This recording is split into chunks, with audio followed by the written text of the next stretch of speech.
오늘 주신 하나님의 말씀은 누가복음 2장 1절부터 20절까지 말씀이 되겠습니다. 누가복음 2장 1절부터 20절까지 말씀 우리 함께 읽도록 하겠습니다. 이때 가이사 아구스토가 영을 내려 천하로 다 호적하라 하였으니 이 호적은 구레뇨가 수리오 총독되었을 때 첫 번한 것이라.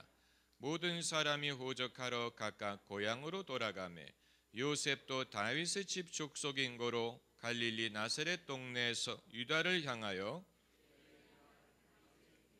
그 정혼한 마리아와 함께 호적하러 올라가니 마리아가 이미 잉태되었더라. 거기 있을 그때 해산할 날이 차서 맏아들을 낳아 강보로 싸서 구유에 뉘었으니 이는 사관에 있을 곳이 없음이러라. 그 지경에 목자들이 밖에서 밤에 자기 양떼를 지키더니 주의 사자가 곁에 서고 주의 영광이 저희를 두루 비침에 크게 무서워하는지라. 천사가 이르되 무서워 말라. 보라, 내가 온 백성에게 미칠 큰 기쁨의 좋은 소식을 너희에게 전하노라. 오늘날 다윗의 동네에 너희를 위하여 구주가 나셨으니 곧 그리스도 주시니라. 너희가 가서 강보에 쌓여 구유에 누인 아기를 보리니 이것이 너희에게 표적이니라 하더니 호련히 허다한 천군이 그 천사와 함께 있어 하나님을 찬송하여 가로되 지극히 높은 곳에서는 하나님께 영광이요 땅에서는 기뻐하심을 입은 사람들 중에 평화로다 하니라. 천사들이 떠나 하늘로 올라가니 목자가 서로 말하되 이제 베들레헴까지 가서 주께서 우리에게 알리신 바 이 이루어진 일을 보자 하고 빨리 가서 마리아와 요셉과 구유에 누인 아기를 찾아서 보고 천사가 자기들에게 이 아기에 대하여 말한 것을 고하니 듣는 자가 다 목자의 말하는 일을 기이 여기되 마리아는 이 모든 말을 마음에 지키어 생각하니라. 목자가 자기들에게 이르던 바와 같이 하나님께 영광을 돌리고 찬송하며 돌아가니라. 아멘. 여러분에게 성탄의 평강이 함께 하시기를 바랍니다. 우리는 성탄절과 크리스마스를 구별해서 생각할 필요가 있습니다. 그것은 무슨 뜻이냐? 성탄절은 예수님의 탄생을 기념하고 축하하는 일인데 이것은 특별히 법석을 떨 필요가 있는 것은 아닙니다. 이것은 내면적인 것이고 신앙적인 것이고 주님과 우리 사이에 있는 것이고 조용해도 됩니다. 그러나 크리스마스는 조용할 수가 없습니다. 이것은 세계적인 명절이고 대목이고 1년에 한 번밖에 없는 날이고 가족을 그리워하는 날이고 마음을 설레게 하는 날이고 사람마다 사랑하는 사람과 같이 있기를 원하는 날입니다. 성탄절은 특별한 분위기를 필요로 하지 않습니다. 분위기는 성령이 만드십니다. 우리가 잔치집에 갈 때 따로 음식을 들고 갈 필요가 없는 것처럼 하나님의 은혜의 자리에 나갈 때 그냥 우리가 신앙으로 가기만 하면 됩니다. 하나님이 은혜도 주시고 하나님이 감동도 주시고 하나님이 깨우침도 주시고 하나님이 우리를 영접하시고 맞아주십니다. 반대로 크리스마스는 특별한 분위기를 필요로 합니다. 음악을 틀어야 되고 트리를 만들어야 되고 선물을 주고받아야 되고 산타 할아버지가 와야 되고 사람이 분위기를 만들 필요가 있습니다. 크리스마스는 굳이 크리스찬이어야 지킬 수 있는 날이 아니에요. 누구든지 신앙의 유무와 상관이 없이 모든 사람들은 크리스마스를 특별히 여기고 마음이 들뜹니다. 그것을 우리가 뭐라고 말할 수 없습니다. 반대로 성탄절은 크리스찬을 위한 것입니다. 예수님을 믿지도 않고 예수님을 구주로 영접하지도 않은 사람이 예수님의 탄생을 축하한다면 그것은 이상한 것입니다. 그렇다면 우리가 성탄절만 제대로 지키면 크리스마스는 무시해도 된다는 말이냐? 그건 아니에요. 우리가 구별해야 되지 무시할 필요가 있는 것은 아닙니다. 우리가 이 세상에 사는 동안은 세상의 정서와 문화와 전통으로부터 완전히 우리 자신을 구별시킬 수는 없습니다. 거기에 어느 정도는 우리가 다 관계가 있습니다. 그래서 다만 우리가 구별할 수 있어야 됩니다. 아마 여러분 중에 나는 크리스마스에 깊은 잠이 들어서 설날이 지난 다음에 깨고 싶다 이렇게 말하는 분 계실 것입니다. 왜냐하면 솔로이기 때문에.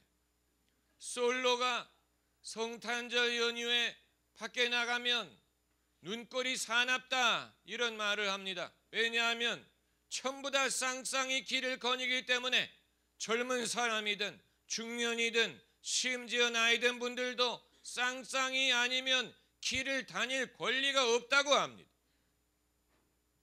그래서 많은 사람들이 크리스마스 괴롭다, 외롭다, 천만의 말씀이에요. 다 그렇게 보이는 것이지. 아마 물어보면 내가 마음에도 없는데 특별한 날을 준비하기 위하여 재정적인 손실뿐만이 아니고 사람들마다 거닐면서 아마 남들을 쳐다볼 것입니다. 저 여자가 뭐 예쁜 옷을 입었다. 뭐 저게 요즘의 패션이다. 여러분 거두절미하고 진정한 의미를 밖에서 찾을 수 없습니다. 사람이 행복을 얻기 위하여 밖에 아무리 다녀보세요. 내 마음이 행복하지 않으면 밖에서 행복이 찾아와 주는 것이 아니에요. 내 마음이 외로울 때, 내 마음이 고독할 때 내가 아무리 밖을 다닌다고 누가 내 친구가 되어주는 것은 아니에요. 내가 내 마음이 허전할 때 아무리 사람들을 만난다고 그들이 나를 위로해 줄 수 있는 것이 아닙니다. 내 마음이 허전할 때 아무리 무엇을 쌓아도 보세요. 거기에서 만족을 얻을 수 있는 것은 아닙니다. 그러므로 연예인이든 기업인이든 학생이든 가정주부든 마음속에 평강을 먼저 얻고 마음속에 먼저 담대함을 얻고 그리고 친구를 사귈 수도 있는 것이고 남을 섬길 수도 있는 것이고 남들을 행복하게 해줄 수도 있는 것이지 내 안에 그것이 없는데 누가 그것을 제공해 주리라고 기대한다면 일평생 실망합니다. 친구에게 실망하고 배우자에게 실망하고 심지어 자식에게도 실망합니다. 왜냐하면 자식이 나를 행복하게 만들어줄 줄로 알았는데 그렇지 못하면 실망하죠. 배우자가 나를 행복하게 만들어줄 줄로 알았는데 행복은 그런 식으로 얻을 수 있는 것이 아니에요. 예수님 말씀이 하나님 나라는 너희 가운데 있느니라. In your midst. 너희 가운데 있느니라. 너희 안에 있느니라. 이렇게 말씀하셨어요. 그리스도 예수가 어디에 계시냐? 하나님 보호자 우편에 계시고 동시에 성령으로 우리 안에 계십니다. 예수님이 내 안에 계십니다. 내 안에 예수님이 계시기 때문에 우리가 예수님을 내 구주라고 고백할 수가 있는 것입니다. 사망의 음침한 골짜기를 다닐지라도 해받음을 두려워하지 않을 것은 주께서 함께 하심이라. 그 막대기와 지팡이가 나를 안위하시나이다. 막대기와 지팡이를 무서워할 필요가 있는 것이 아니, 그건 무서우라고 있는 것이 아닙니다. 믿지 않는 사람은 주님의 막대기와 지팡이를 두려워할 수 있겠지만 우리는 그 막대기와 지팡이가 나를 아니하시나이다 라고 했어요. 그러므로 즐거움이든 보람이든 내 안에서 찾아야 됩니다. 예수님이 없는 즐거움, 그것은 일시적이고 환경적입니다. 예수님이 없는 잔치, 그것은 시끄럽습니다. 예수님이 기뻐하지 않는데 나만 혼자 기뻐하는 것, 그것은 별 의미가 없습니다. 그럼 어떻게 하라는 얘기냐? 오늘 본문에서 해답을 찾습니다. 14절에 유명한 말씀이 지극히 높은 곳에서는 하나님께 영광이요 땅에서는 기뻐하심을 입은 사람들 중에 평화로다. 일방적인 것이 아닙니다. 하나님이 영광을 받으시면 하나님에게만 영광이 되고 끝나는 게 아니고 하나님이 영광을 받으시면 우리에게도 평강이 됩니다. 사람들은 그렇지 않죠. 사람이 영광을 받는 것이 하나님에게 아무런 영광이 안 될 때가 있습니다. 사람끼리만 좋아할 때가 있어요. 그러나 하나님은 그렇지 않아요. 하나님이 영광을 받으시면 우리에게도 평강이 됩니다. 하나님이 영광을 받으실 만한 일이 우리에게도 축복이 됩니다. 그 사실을 알아야 됩니다. 내가 하나님을 영화롭게 하는 것이 하나님만을 영화롭게 하는 것이 아니고 그것이 나에게 축복이 되고 나에게 유익이 되고 생명이 되고 하나님이 우리 집에서 영광을 받으시면 우리 집이 함께 기뻐합니다. 하나님은 당신만이 기뻐하시는 분이 아닙니다. 하나님은 주시는 분이 구하라 그리하면 주시리라.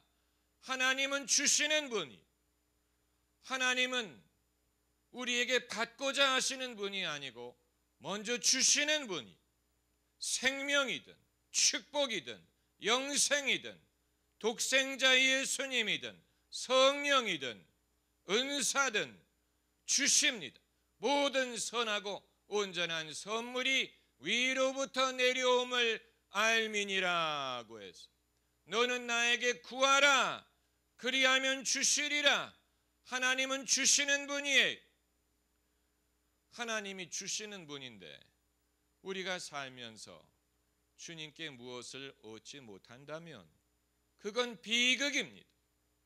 얻지 못하는 자는 구하지 아니하며 구하여도 얻지 못하면 정욕으로 쓰려고 잘못 구함이니라. 그러니까 구하지 않든가 잘못 구하든가 둘 중에 하나입니다. 하나님의 집에는 풍성합니다. 먹을 것이 얼마나 풍성한고 abundance. 하나님에게는 모든 것이 풍성해 부족하지 않습니다. 부족함이라는 것은 인간의 현실이지만 하나님에게는 부족하지 않습니다. 세상 사람 생각은 일자리가 부족하고 기회가 부족하고 돈이 부족하고 부족한 것만 보이지만 하나님에게는 아무것도 부족하지 않아. 모든 것이 풍성해. 저 사람이 취업하면 내가 취업을 못하는 게 아니에요. 저 사람이 결혼하면 내가 짝이 없는 게 아니에요. 저 사람이 먼저 대학에 들어가면 내 티오가 없어지는 게 아니에요. 그런 식으로 생각하면 안 됩니다. 하나님은 저 사람도 성공하고 나도 성공하게 하십니다. 하나님은 저 사람도 좋은 짝을 만나고 나도 좋은 짝을 만나게 하십니다. 하나님은 저 사람도 좋은 학교에 진학하고 나에게도 좋은 길을 예비하십니다. 하나님에게는 부족함이 없어요. 우리는 경쟁적으로 생각하는 생각을 벗어버려야 됩니다. 경쟁은 인간의 현실입니다. 우리가 이 땅에 사는 동안에 경쟁이 없을 수는 없지만 하나님 나라는 경쟁하는 데가 아니에요. 베드로와 바울이 경쟁하지 않았습니다. 요한과 야고보가 경쟁하지 않습니다. 유대인과 이방인이 경쟁하지 않습니다. 하나님 나라는 내게 주신 은혜가 족하다는 것을 믿는 것입니다. 내게 주신 은혜, 베드로는 베드로대로 베드로에게 주신 은혜대로 살면 되고, 바울은 바울대로 바울에게 주신 은혜가 족합니다. 이방인, 유대인, 한국인, 일본인, 중국인, 인도인 다 하나님이 주시는 은혜가 있고 은사가 있고 달란트가 있고 기회가 있습니다. 모든 사람에게 그것이 족하다는 사실을 믿어야 돼요. 내가 무엇을 얻기 위하여 남의 것을 빼앗아야 되는 게 아니에요. 남의 것을 빼앗아야 나에게 먹을 것이 생기는 것이 아니에요. 주님이 말씀하시기를 오늘날 우리가 일용할 양식을 주옵시고 우리에게 일용할 양식을 주시는 분. 여러분, 믿음은 사람의 사고방식을 바꾸고 인생관을 바꾸고 그리고 사는 방법을, 철학을 바꿔야 됩니다. 그렇다고 우리가 세상의 법칙을 무시하고 내 멋대로 살라는 말은 아니지만, 그러나 세상은 선점해야 되고 남보다 먼저 가야 되고 남보다 정보를 빨리 얻어야 되고 그래야만 기회가 있지요. 그러나 하나님 나라에서는 맨 뒤에 있어서 예수님을 볼 수 없기 때문에 뽕나무 위에 올라간 삭개오를 예수님이 먼저 부르시는, 삭개오가 맨 뒤에 있고 늦게 와서 예수님 얼굴을 볼 기회가 없는데 예수님이 삭개오를 부르셨어요. 삭개오의 집에 찾아가셨어요. 또 그 이외에 많습니다. 막달라 마리아 같은 여인은 7 귀신이 들렸던, 도저히 종교 사회에서는 내놓을 것이 없는 그런 여성 같았는데 예수님이 그 귀신을 쫓아낸 다음에 어느 누구보다도 예수님의 충실한 종이 돼서 예수님이 부활하셨을 때 최초로 예수님을 만나 뵙고 그 소식을 제자들에게 전한 사명을 받은 사람. 이처럼 하나님 나라에서는 도저히 우리가 생각할 수 없는, 기대하지 않던 사람들에게 하나님이 기회를 주시고 하나님이 그들을 쓰시고 하나님이 그들을 통하여 당신의 영광을 나타내십니다. 그러므로 뒤졌다고 낙심할 것이 아니고 이제라도 하나님을 의지하고 기도하고 믿음을 가지고 그리고 하나님의 인도를 구하면 됩니다. 믿지 않는 것이 문제지 믿는 사람에게는 너무 늦은 것은 아무것도 없습니다. It's too late. It's too late. 너무 늦었다라고 말할 수 없습니다. 믿음이 없는 것이 문제지 믿음을 갖게 되면 결코 너무 늦지 않습니다. 이제라도 기회가 있어요. 예수님은 병자를 고치신 것뿐만이 아니고 지금 조금 전에 죽은 소녀를 일으키신 것뿐만이 아니고 이미 죽어 장례를 지내려고 장지로 가던 청년을 일으키셨어요. 그건 병든 사람을 살리는 것과는 스케일이 다른 것입니다. 병든 사람은 아직 기회가 있어요. 죽지 않았기 때문에. 그러나 죽으면 too late. 살아있을 때 병을 고치든 낫게 해야지. 죽은 다음에는 너무 늦었다. 그런데 예수님은 이미 죽은 사람을 일으키시고 그를 어미에게 돌려주니라고 말씀하셨어요. 그러므로 믿음이 없는 것이 문제지, 믿음이 있는 사람에게는 이미 끝난 것처럼 보이는 것까지도 주님이 끝났다고 말씀하시기 전까지는 끝난 것이 아닙니다. 할렐루야. 주님이 끝났다라고 말씀하시면 끝이, 그러나 주님이 끝났다라고 말씀하시기 전까지는 우리 눈에는 그렇게 보일지 몰라도 아직 끝난 것이 아니, 죽은 자라도 일으키십니다. 나사로도 일으키신 것처럼 믿지 않는 것이 문제고, 사람이 마음을 강팍하게 하는 것이 문제고, 주님의 말씀을 순종하지 않는 것이 문제. 그래서 예수님 말씀에 슬피 울며 이를 갈미 있으리라. 도대체 왜 사람들이 슬피 울며 이를 간다는 말이냐? 이를 간다는 말은 후회한다는 말이에요. 이를 간다는 말은 나 이외에는 탓할 사람이 없다는 뜻입니다. 그래서 마지막 날 왜 많은 사람들이 이를 갈며 슬피 운다고 말씀하시느냐? 그때 가서 사람들이 깨닫는 것입니다. 내가 그때 마음을 강팍하게 한 것이, 그것이 후회가 되는, 그때 내가 돌이킬 기회가 있었는데, 회개할 기회가 있었는데 그렇지 않은 것이 후회가 되는, 나 이외에는 탓할 사람이 없어요. 세상에 살 때는 많은 사람들을 탓했어요. 내가 이렇게 된 것은 누구 때문이다, 누구의 잘못이다, 누가 잘못했다, 많은 사람들을 탓했는데 이후에 주님 앞에 서게 될 때 보니까 정말로 탓할 사람은 나 이외에는 없더라. 그렇기 때문에 슬피 울며 이를 갈미 있으리라. 여러분, 지옥은 어떤 곳이냐? 후회하는 곳입니다.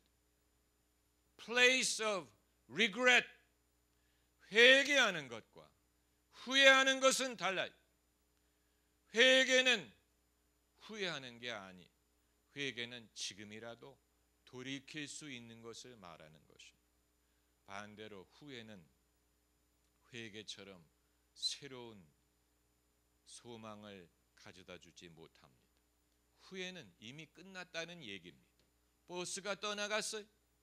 방주가 문을 닫았어요. 그때 후회하는 것이죠.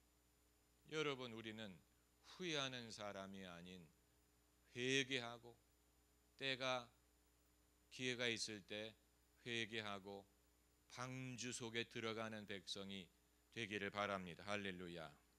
그러므로 이 지극히 높은 곳에서는 하나님께 영광이요, 땅에서는, 하늘이 얼마나 땅에서 높습니까? 지극히 높은 곳이라고 했는데, 아무리 지극히 높은 곳에 계신 하나님이시지만 하나님이 영광을 받으시면 땅에 기뻐하심을 입은 사람들 중에 평화로다라고 했습니다. 우리는 어떻게 살아야 되느냐? 어떻게 사는 것이 바른 것이고 성공적인 것이고 행복한 것이냐? 이 원칙대로 하면 됩니다. 하나님을 영화롭게 하면 그것이 우리에게 축복이 됩니다. 어떻게 하면 하나님을 영화롭게 할 수 있습니까? 그건 우리 각자가 찾아야 될 부분이에요. 누가 대신 찾아주지 못합니다. 내가 어떻게 사는 것이 하나님을 영화롭게 하는 것이냐? 각 사람이 찾아야 됩니다. 저는 목회자로서 하나님을 영화롭게 하려고 하지만 목회자가 된다고 저절로 하나님이 영광을 받으시는 건 아니에요. 목회자도 목회자 나름이에요. 모든 사람이 마찬가지. 의사가 된다고 무슨 사회 사업을 한다고 반드시 하나님이 영광 받는 게 아니에요. 그 사람 나름이죠. 어떻게 하느냐에 좌우되는 것이죠. 이것은 각 사람이 발견해야 되는 부분이 하나님이 인도하실 것입니다. 동방 박사를 별로 인도하신 것처럼 하나님이 각 사람을 인도하십니다. 제가 여러 번 말씀드리지만 성경에 등장하는 신앙의 인물들, 요셉 같은 사람, 요셉은 성직자가 아니고 국가의 공직자였죠. 그는 공직자로서 백성을 살리고 하나님에게 영광을 돌렸습니다. 다윗도 성직자가 아니었습니다. 다윗은 군인이요, 예술가요, 정치인이었습니다. 그는 그 직분으로 하나님께 영광을 돌렸습니다. 야곱도 성직자가 아니요, 야곱은 비즈니스맨이었습니다. 부자였습니다. 그는 그 직분에서 하나님께 영광을 돌렸습니다. 욥 같은 사람도 부자, 비즈니스맨, 큰 가문을 가진 사람이 동방의 유지였어요. 그는 그 직분에서 하나님에게 영광을 돌릴 길을 찾았습니다. 우리도 마찬가지예요. 어떻게 사는 것이 잘 사는 것이냐, 바로 사는 것이냐, 하나님에게 영광이 되는 것이, 그것이 우리에게도 축복이 되고 기쁨이 되고 나만 평강을 누리는 것이 아닙니다. 오늘 본문에 기뻐하심을 입은 사람들 중에 평화로다, 복수를 말하고 있죠. 사람들 중에, 하나님은 나 혼자 복을 받고 나 혼자 좋아하는 것을 원하는 게 아니고 사람들이 함께 복을 받고 사람들이 함께 평강 누리는 것을 원하십니다. 우리가 추구해야 되는 것이 바로 그것입니다. 하나님에게는 영광이요, 사람들에게 평강이 되고 축복이 될 삶, 그것을 위하여 예수님이 오셨고 예수님 안에서 이 모든 것을 이루게 하실 것입니다. 할렐루야. 기도하십시다.